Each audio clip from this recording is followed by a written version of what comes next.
এক গ্রামে স্বামী স্ত্রী বসবাস করতেন, তাদের কোনো বাচ্চা ছিল না।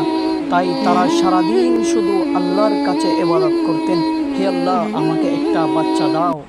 হঠাৎ একদিন আল্লাহ পাক রব্বুল আলামিন তাদের দোয়া কবুল করে নেন। তাদের থেকে একটি শিশু সন্তান জন্ম নিল। তারা অনেক খুশিতে অনেক আনন্দ করতে লাগলো। এরকম করে করে তাদের প্রতি বছর দিন কাটতে থাকে। হঠাৎ করে আর একটি বাচ্চা জন্ম নিল সেই মহিলার থেকে। তারা তো অনেক আনন্দ করতে লাগলো। এইরকম করে করে তাদের খুশিতে অনেক দিন কাটতে লাগলো। হঠাৎ আর একটি ভাই জন্ম নিল তাদের থেকে।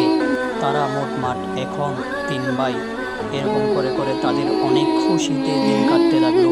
বাবা মা অনেক খুশি, অনেক আনন্দ করতে লাগলো।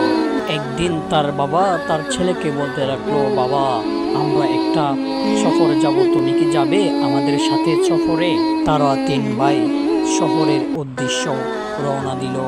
তারা যখন সমুদ্রের মাঝখানে চলে যায়, একটি বিশাল কৃমি মাছ এসে তাদেরকে আক্রমণ করতে লাগলো। তারা কি করবে আর? তারা আল্লাহর কাছে দোয়া করতে লাগলো। শেষ পর্যন্ত মাছটা তাদেরকে খেতে পারে না।